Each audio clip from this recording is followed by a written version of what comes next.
Hello, everyone, and welcome to a special spooky edition of the 8-Bit Adventures podcast, bringing you the latest and greatest geeky news of the week. I am your host, Sean Hayes, and with me is my wonderful co-host, as always, Courtney Bolin. Hey, everybody.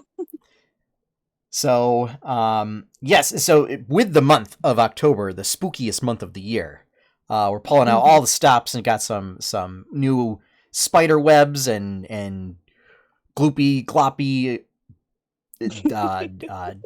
corruption effects and bats and creepy fonts and all sorts of stuff going on here. So, you've just gone all out. Yeah, we'll have this for the next month, or through the end of the month. So, yeah. So we have Courtney's glamour shot up there as she is not feeling well and is unable to do video chatting tonight. Theoretically, we should be okay as we have avoided all the storms seem to have gone through. But just be forewarned that there are still wind advisories, so it may get cut short. We'll have to see, either due to power or internet outages. We'll find out. Nothing so far, but yeah. So why don't we get into Quickfire news?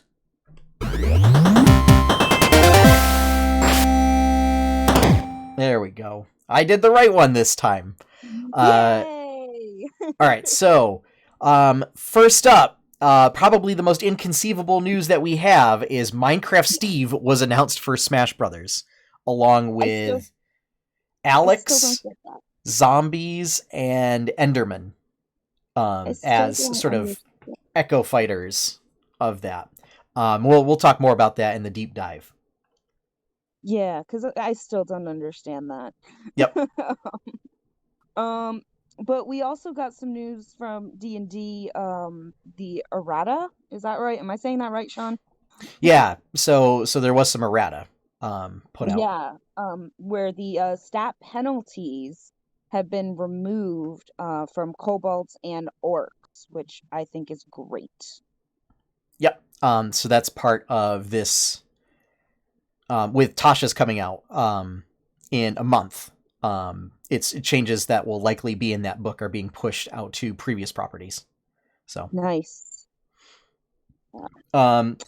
So next up, this past Sunday, so October 4th, was the premiere for a new sci-fi RPG show and setting, built entirely by creators of color, called Into the Motherlands. It is run by Tanya dePass, Krystina Arielle, Deejay Knight, Michael Sinclair II, and GM'd by Eugenio Vargas. Eugenio Vargas. Setting uses the Cortex Prime System, which is in development still. There are folks that are posting that they have gotten books for it, using like codes and giveaway type stuff. But yeah, so the setting is going to use that system, and develop folks on the development team include B. Dave Walters and Gabe James Games. Nice. Yeah, so some sad news coming from WoW. The Shadowlands expansion has been delayed to later this year. The pre-patch launches on the 13th of October. But yeah, so sometime before 2020 ends, hopefully. Yeah. This means that we'll just have an extended pre-patch event of zombie attacks, I guess.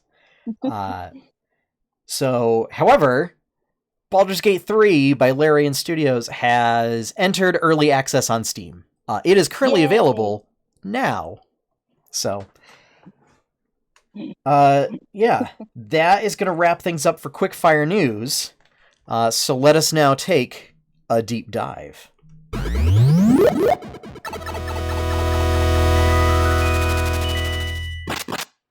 So speaking of Baldur's Gate 3, Yeah. so just want to talk about this a little bit, because I'm super excited for this game. So for Yeah. those who have played Larian's other games, Divinity Original Sin and Divinity Original Sin 2, very similar to that style. So if you've played previous Baldur's Gate games, it's going to be a bit different. It's not going to have that same style, where it's kind of like Pillars of Eternity, where combat, like you can stop combat to enter in commands, but otherwise, like Yeah. it's real time.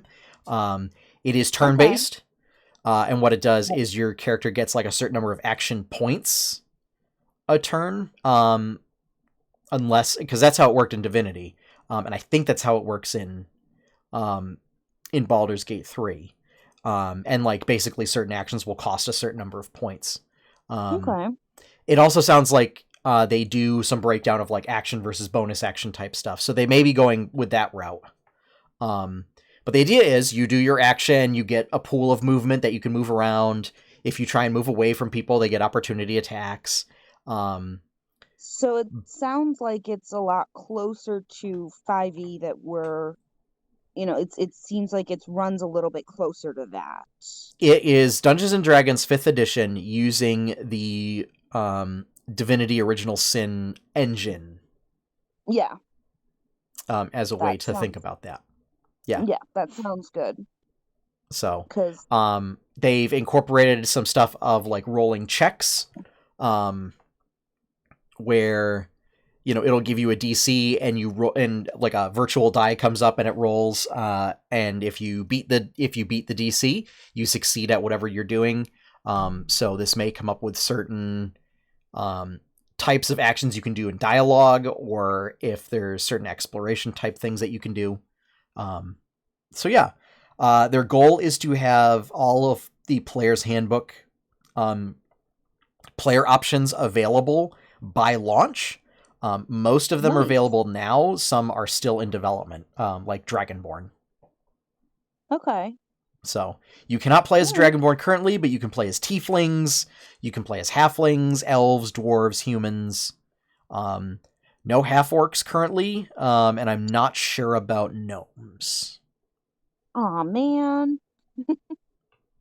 So, but yeah, But I'm really excited. There's been a bunch of streaming on it. A lot of folks that are complaining about it aren't making very valid complaints.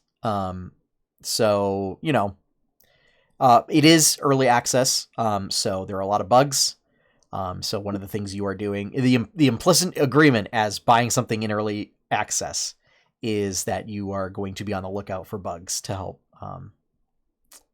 sort of QA. to help those, Yeah. help those developers, help them do all of those checks and let them know, hey, this is going on. Yeah. Yeah. I have never played a game on early access.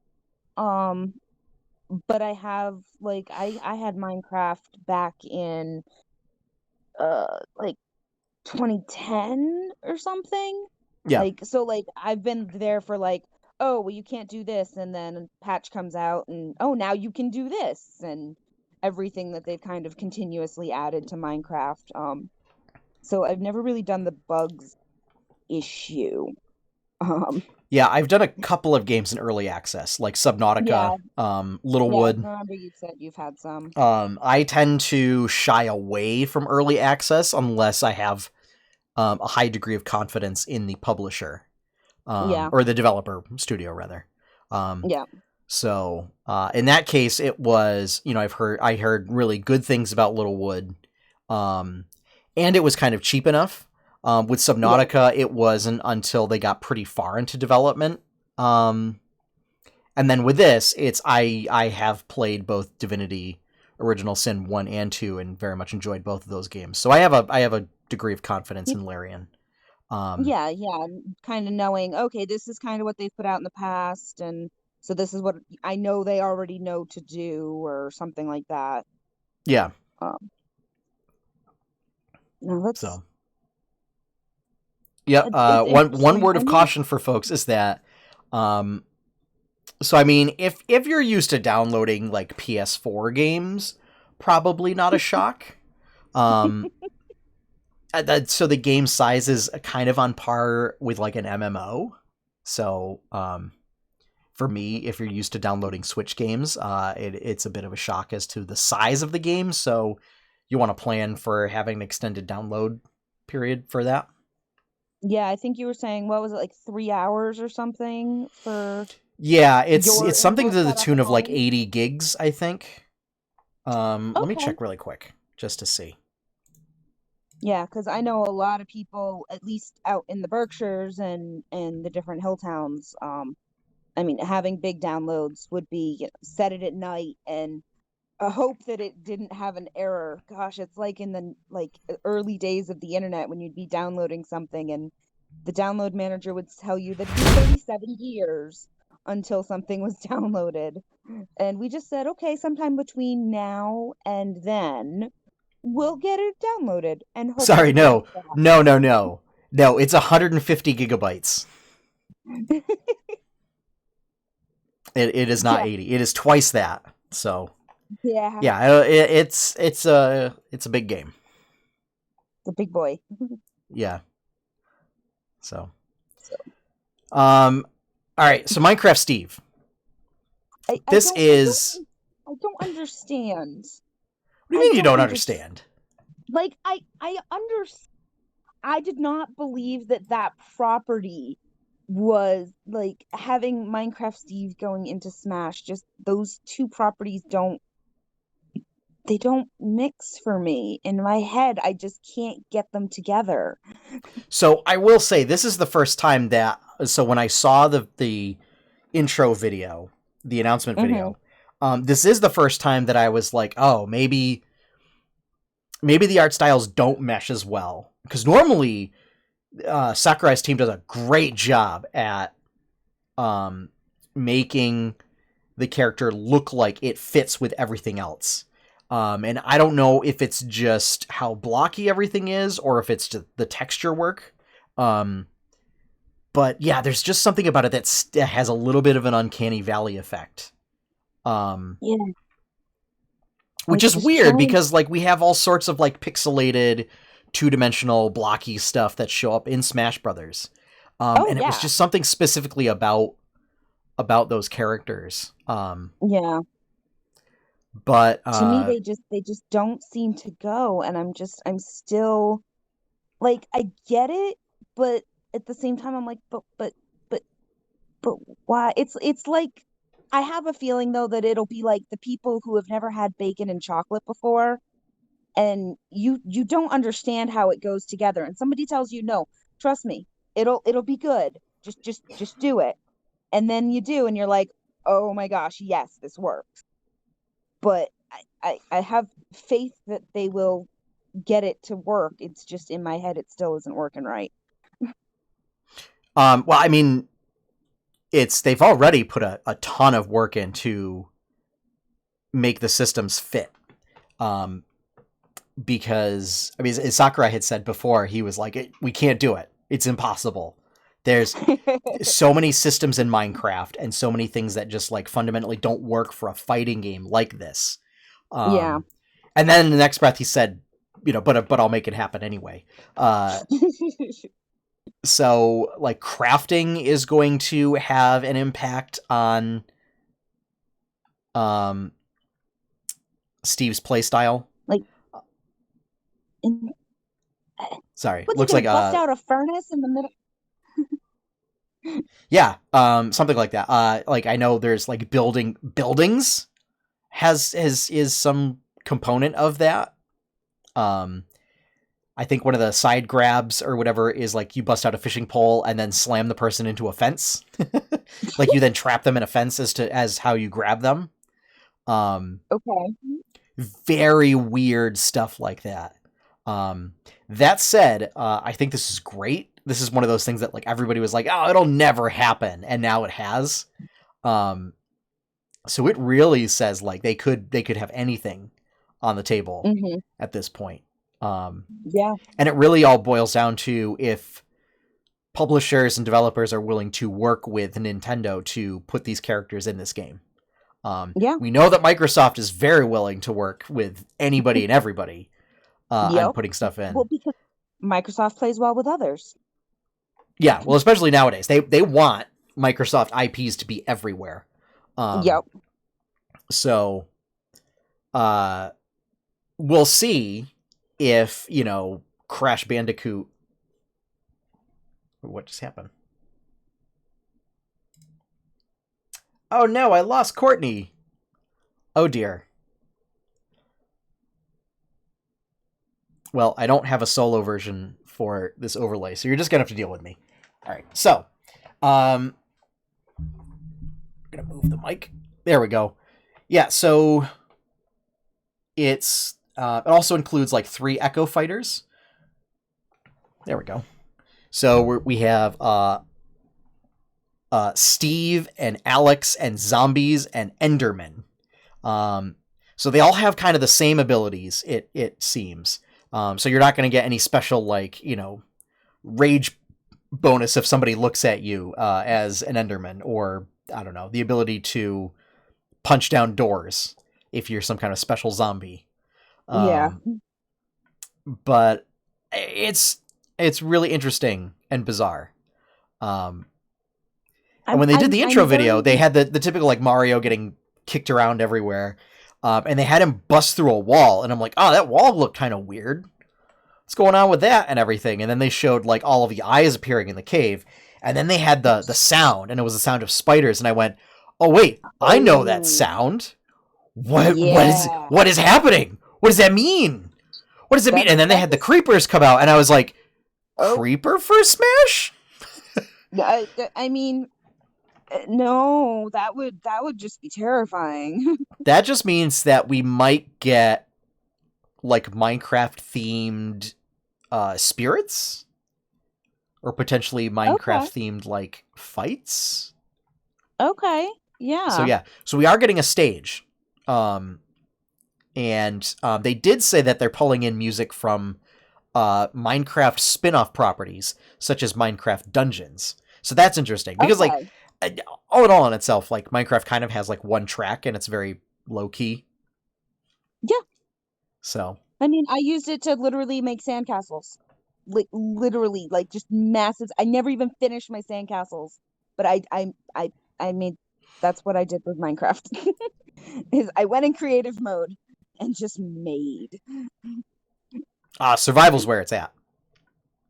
Yeah, Said so by the Wizard of Smash himself.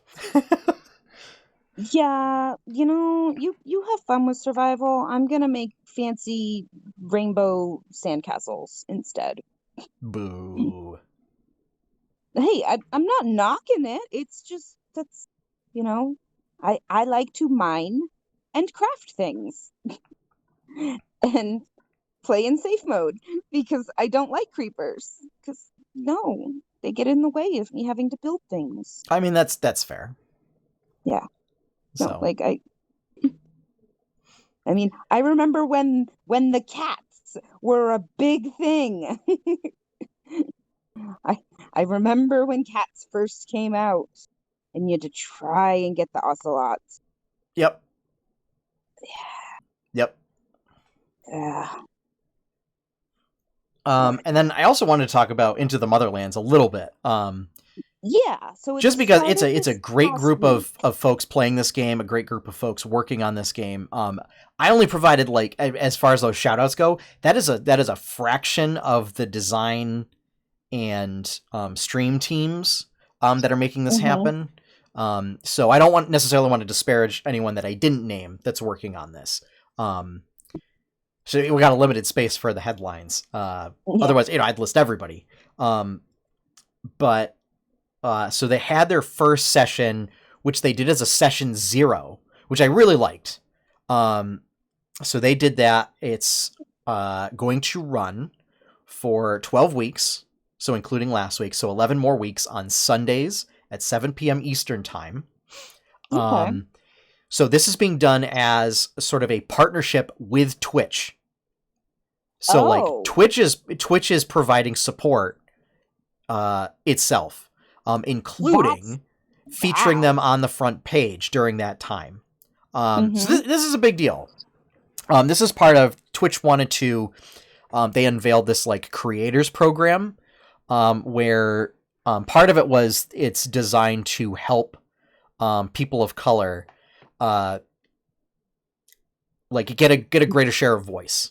Yeah, representation matters, and getting your Yes. voice out there is great, but if your voice is going out into the void, it doesn't Yeah. really, it doesn't really help. Yeah. So So, it's so part of it is to help showcase programs like this, um, okay. to get as many eyeballs in front of it as possible. Um, Nice. so a lot of really interesting stuff going on here, both from like a setting perspective and a mechanics perspective with Cortex Prime. So Yeah. things like not doing sort of physical attributes as the core stats, but more personality traits. So things like balance, power, what was it? Duty. Uh, Oh, and then you would have your skills, which they only assigned a maximum of like 4 out of 12. And the rest they're going to decide on as they play, which I oh, also cool. think is interesting. Um, so it is a sci-fi game, a sci-fi setting. So the overarching backstory is Mm-hmm. that in the early medieval period, there was an expeditionary force from. It was from Africa. I want to say.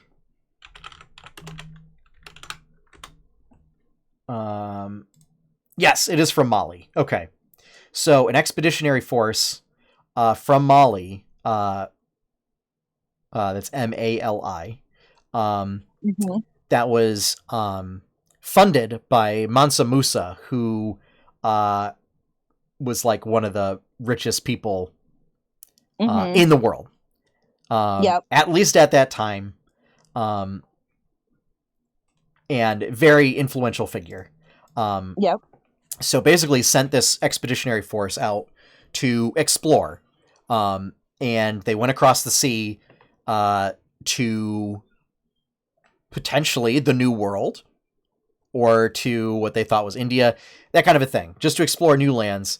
Um, Okay. Basically, to do it like before Columbus did.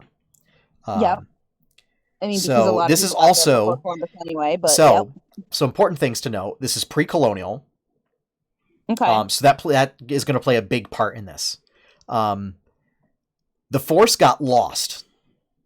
I should say that the teams, right? Because saying it's an expeditionary force implies that like it was a big military project and everything. So, I was gonna say, so yeah, the that makes it sound like expedition, you're gonna, conquistador it. yeah. So the expedition got lost, Okay. in a big way, in that somehow they sailed through a wormhole that existed on Earth and ended up on another planet.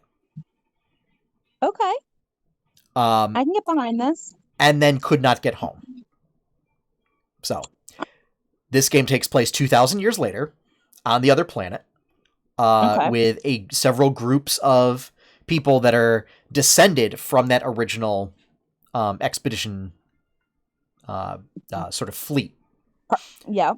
Um, and either one faction or culture is like androids that were developed by this group, that were eventually developed by this group of people. Cool. Another group is members of that sort of original culture that were shaped by the plant life and became partially plant people, like over time. Okay. And another one are the indigenous sort of hyena folk that are like To the planet that they wormholed to. yes, yeah. Okay. um Just making sure I've got the cast correctly. yeah, they have like specialized librarians is their culture. Oh, um cool. yeah. So So like so all we're their not cities talking revolve about around this great library, but the great library is devoted to like one field. hmm. Yeah. Okay. All Um, right. so basically it's going to allow um, these players an opportunity to play characters that don't have to deal with a history of colonization, of slavery, Yeah. and stuff like that, and allow them to just exist without having to deal with a lot of that cultural baggage. Mm-hmm. So, uh, so I think that's really significant, and that's why I wanted to talk about it, and Yeah. just at Yeah. least to bring awareness, Oh, absolutely. Yeah. and just And honestly, there's a lot of if you great did, stuff happening with it. yeah, and if you did miss last week, it was a session 0, so you do have the opportunity to not miss much if you were to, say, like me, start next week or this upcoming Sunday. Yeah, VODs are available both on Twitch and on YouTube. It's Oh, at nice. twitch.tv/ Cipher of Tier. I'm going to put a link in the chat. Okay. Yeah, because I did a cursory glance on just like searching into the Motherlands, and I did see a bunch of different YouTube videos pop up. So Yeah. I think some of them were obviously like clips of them, and things like that. So, Yep. but So yeah, and then the Cortex Prime system is really interesting in that what you do um, is rather than giving you static bonuses for uh-huh. being more proficient in stuff, it's you pick die types, and the greater the die type, the more proficient you are because you're going to roll that type of die for that. So if you're Okay. really good at something, you might roll a d12, and if you're bad at something, you might only roll a d4. Okay. And what you're doing Okay. is you then pick different attributes and stuff, and you roll that together as a pool of dice. Um, Okay. that's basically what I've gotten from this system so far. Again, Okay. because like the rules haven't been published for the public yet, so Yeah. very exciting. Yes. So this is also going to be a fun way to kind of see how the Cortex Prime system works in play as well. Yes, Um, and I'm it's described as a modular storytelling system that you mm-hmm. can that it's designed to add or subtract rule sets depending on the type of game that you want to play. Nice. So yeah, so if you want to play a more story focused game, you might throw out a bunch of stuff. Whereas if you want to play a bit more like crunchy tactical, Yeah, you'll up high things in a fantasy game, you different. might use these rule Mhm. set. You might add these modules in. Whereas Yep. if you want to play uh, a I don't know high school after school social sim type game, you might use these rules. I don't know. I'm trying to come up with something that's so totally different than like what you would If you pick want for to play most The D&D type Sims stuff. versus if you want to play, yeah, if you want to play The Sims versus you want to play WoW is the way that I'll kind of Yeah, in my basically. brain I look at it. 'Cause, yeah, I'm actually really excited for this because I've seen a lot of these different content creators in a bunch of different panels and like the Black AF roundtables, and I'm really excited to see them as players, um, and not as because I've met them as themselves, I guess is the best way to put it. Yeah. Um, on these panels and things, and so I'm really excited to see them play, um, and so be able to join them in a more lighthearted experience. Yeah. So So, right now, so two of the characters, mhm. um, let me see if I can pull up if they have information on who the characters are yet, like the character names. Uh, Oh, I had seen that. On what was it? Cipheroftier.com yeah. had the different has different little synopses for everybody that's playing. So, yeah, like Krystina Arielle is playing Scylla 919. But I'm not seeing too much about what they are doing for each person, like for each character fully. But I have seen names at least of who their character will be in cast. Yeah. But Yeah. Yeah, the only one I can remember is Krystina's character's name because it's a Cylon pun. Yeah. Basically, so Krystina's playing one of those android characters. And the idea is like they're very focused on aesthetics and beauty as a culture. And so, but also to not incorporate new materials into their form. So they have a very different view of like what would be cosmetic damage or scarring than what like we would. Whereas we view it as like that's a defect, but they view it as that is an enhancement to their form, and adding new material to patch that would be horrendous. Yeah. But so Krystina's character is one such android character that's a bio priest, which are basically priests that manipulate that use sort of like computer science techniques to manipulate gene sequences in order to like heal or harm or shapeshift that is type so stuff. Cool. And she did mention in the session 0 that she wanted to make sure that her character's hair is a weapon. Yes. Oh, that'll be so cool. She'll whip her hair back and forth, and it will actually whip you. Yeah, that's. I'm assuming that's the one thing that I can think of that's easily hair-like. Yeah. DJ's character is also a bio priest, but is descended from the original human culture. Okay. I think. Yes. Now I'm thinking if he actually had picked the plant culture. I don't think he did. Okay. Oh dear.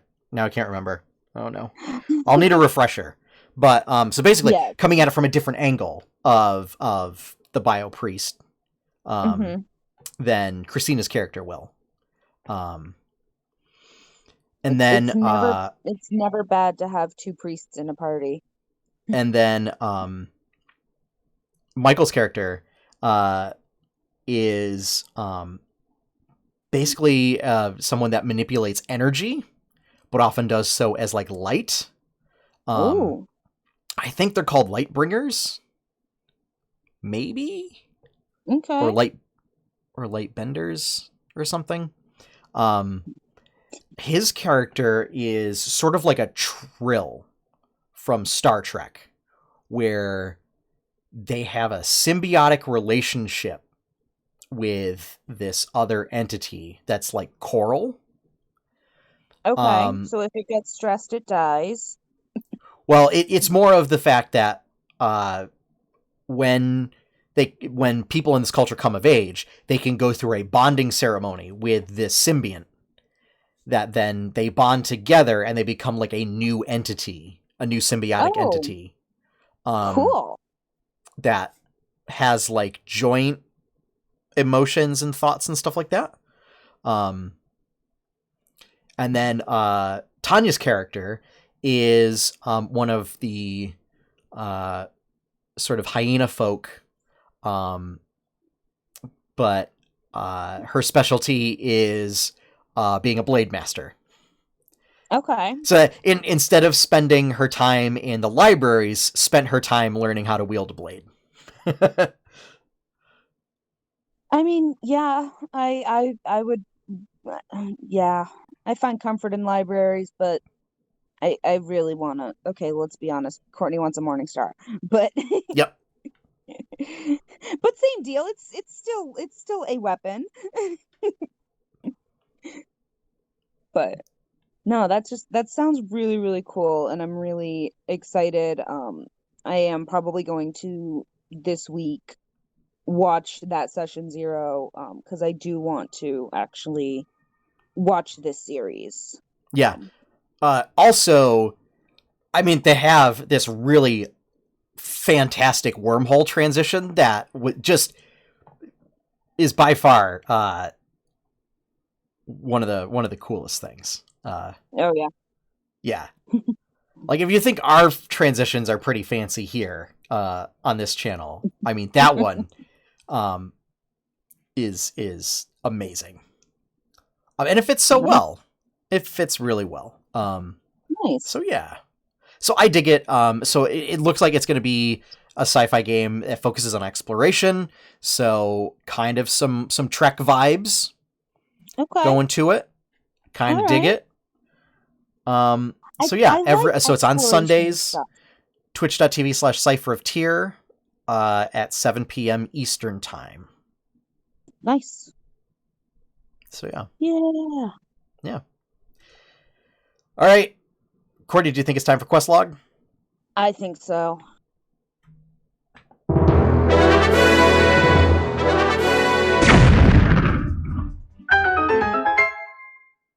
All right. So quest log is where we talk about what sort of stuff is on our geeky to-do list. So Courtney, we'll just say really quick, because you mentioned in the show notes you haven't you're just continuing stuff due to some health issues. Yeah, So I've been really knocked out this last week. Unfortunately, it's if it hasn't been one thing, it's been another, and it's been really frustrating. But I would you do like to want to. cut down on your geeky to-do list, I or don't perhaps pick some more manageable items? I think something that I really just want to do is start watching more streams, and that's something that I can be doing when I'm not always, say, having the energy to put the focus that I need that I'm not able to have into playing a game. Is just watching more streams of different content creators. Into the Motherlands, I definitely want to get on. This is going to be the second week in a row without Critical Role, but just kind of maybe finding some more shows like that maybe have a backlog that I can. Yeah, no, I need to catch up on Erois is what I need to do. Yeah. I I need to catch up on High Rollers Erois. Um, I will say also, uh, of particular interest for you. So the Critical Hit crew, kind of finished up like their 10-year, 4th edition D&D story arc, yeah, and have started to play other games. They just started putting out episodes of when they played the Sentinels of the Multiverse role-playing game. So that may be of interest to you in particular. yes, Um, yes. So those episodes are about 2-ish hours, That's not like bad. 2.5 That's not. hours. Yep, So that is not bad considering I can get through a few episodes of Critical Role, campaign 1 in a day. So yeah, 2 episodes, it's nothing. 2 hours, that's nothing. yeah, and they just started it too, Nice. so Yeah. you can easily get in right from the get go. Yep. But Yeah, yeah, I so think I think that's kind of going to be my thing is catching that up on my is streams. the podcast is Critical Hit by Major Spoilers. Thank you. And I will put a link in the chat for that. Major Spoilers. I think it's. But There we go. yeah, unfortunately, as much as I would absolutely love to be going out and playing all of the games, I am not having the physical or mental ability to do so right now. But I can definitely watch more streams and support more content creators, and all of that. And so I think that's definitely what I want to be on Twitch more. So, what about you, Sean? I see I some good exclamation. completed all items on my Wow. to-do list from last week. Woohoo! I was not expecting to do so. It was just, I had a very productive, I did not deserve to be as productive yesterday as I was. Don't say that.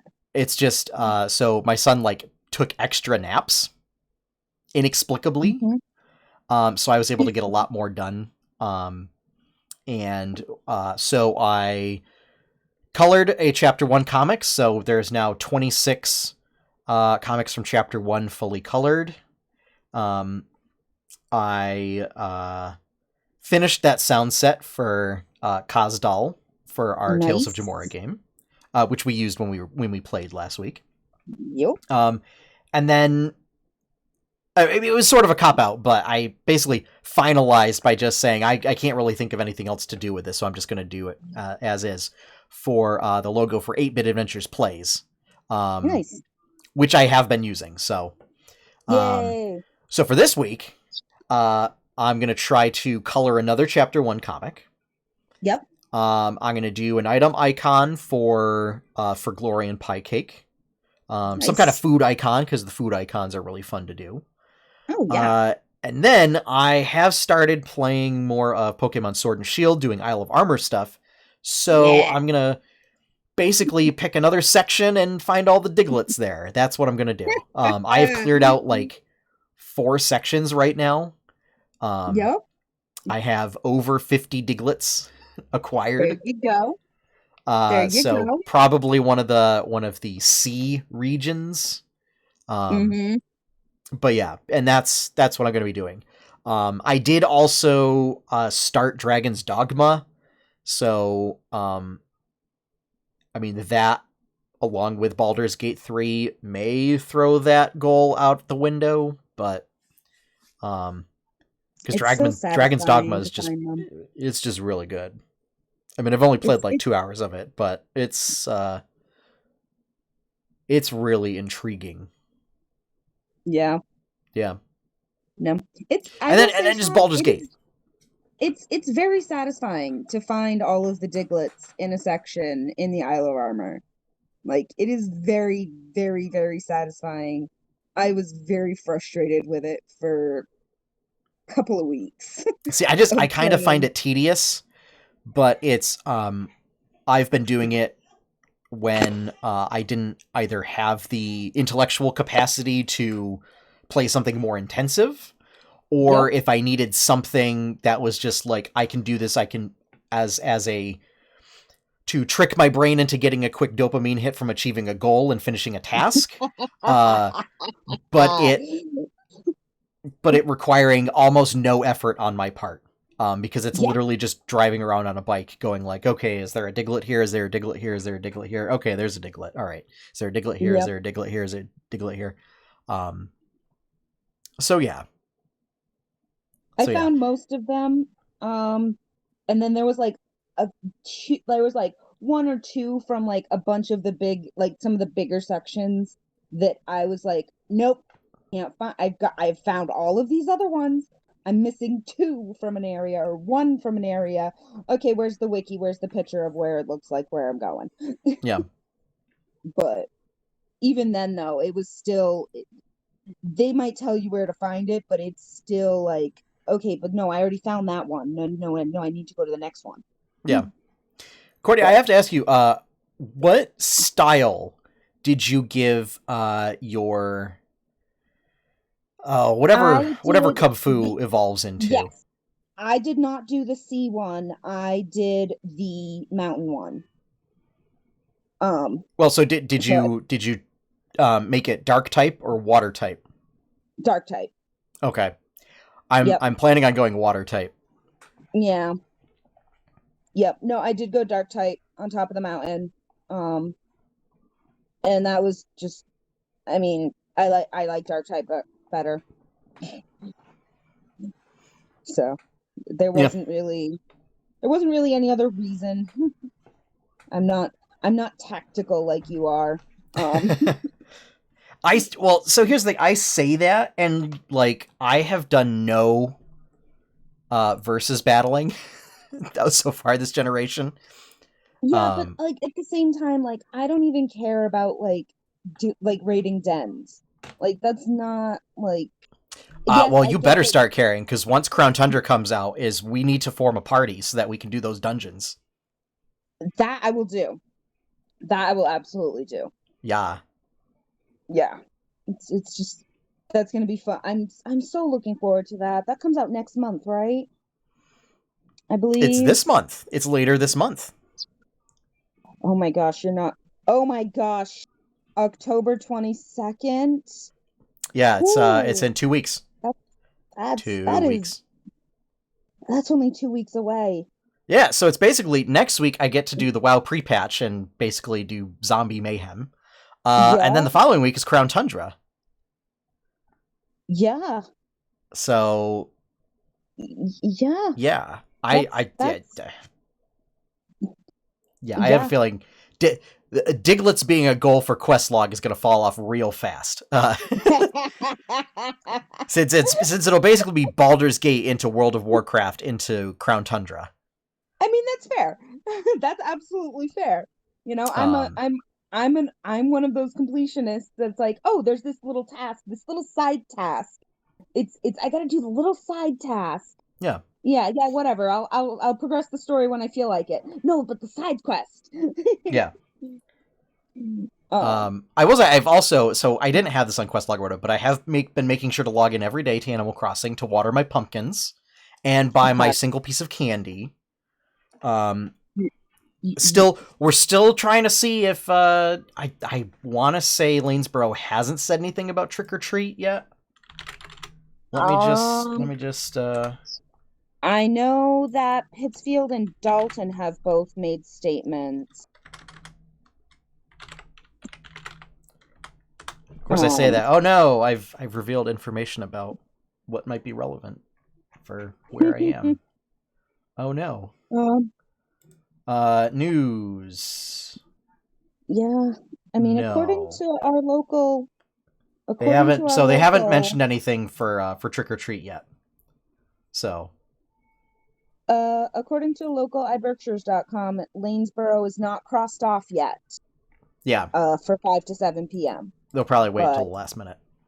yeah, So, there's a lot but of places that are changing stuff up and, I bring this up because Animal Crossing that day is doing a trick or treat event oh, where you take all the candy that you've bought for the past month and you can give mm-hmm. it to other villagers, and you get like spooky prizes from the King of Halloween or something like that. The Czar of Aw. Halloween. I'm sorry, it's the Czar of Halloween. Don't they know how those end? I mean, his name's Jack, and he has a pumpkin head. So I mean, But I mean, yes, even if he's dead and he can take off his head, like, don't they know how people with that title end up? Oh, so but no, that should be very fun. yeah, Yeah, I'm I'm not going to be in town for Halloween, so yeah. but So it, and since there's no Critical Role tomorrow, I may decide to do a bonus 8-Bit Adventures play stream where woo, we play something, maybe Dragon's Dogma. Um, I just think that because would I'm be really fitting. enjoying how that's going. It's kind of like, I mean, it's like Skyrim. Yeah. Like it, I guess it takes a lot of inspiration from Oblivion, Okay. and it has like a very open world type thing. The character creator was very impressive. Um, Nice. Always love a good character creation. yeah, Like I'd spend half of my time playing Sims just making people. yep, Just making people and making houses, you know. Like that's why I love Minecraft in creative mode because I can just make things. yeah. Ooh, or it might be Baldur's Gate 3. There you go. Yeah. Maybe. Either way, I think both of those would be also very fitting for the spoopy time of year that we is in. There's spookier stuff. I mean, yes, but you've already Speaking of which, done. so yeah, 8-Bit Adventures Plays will be back this Saturday at 9 p.m. Eastern with more Bloodstained, Ritual of the Sweet. Night. So hopefully we can get out of we can beat that first boss. Hey. instead of him mopping the floor with us. So Yes. yeah. I did do a bunch of quests offline, like side quests, and got a whole bunch of new stuff. So yeah, Nice. it should be a lot better. That it Very works out. nice. So, all right, that is going to wrap things up for this week. So thank you all for joining us for this episode of the 8-Bit Adventures podcast. If you want to find more of our stuff, you can check out 8-bitadventures.com. Over there, you can find comics, artwork, podcast streams, and more. If you would like to help support that content, you can do so one of three ways. You can either subscribe right here on Twitch. As a reminder, folks, if you are an Amazon Prime member, you get one free Twitch Prime subscription a month. Please consider supporting us on this channel here with that. You do get some cool emotes if you are a subscriber, so Yeah, you do. that's a benefit right there. You can also support 8-Bit Adventures by checking out our Patreon at patreon.com/8bitadventures. Patrons get exclusive access to some behind-the-scenes content for Tales of Jamora, early access to comics, and a discount on merch, which brings us to the third method, which is we have a merch shop. So at shop.8bitadventures.com, over there you can find some t-shirts, hats, stickers, and more. Always coming up with new ideas for merchandise, so be on the lookout for that. And our opening theme is One Up by Professor Shy Guy. You can check out his work over at professorshyguy.bandcamp.com. And with that, we are done.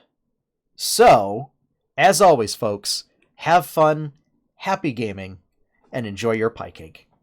Bye, everybody.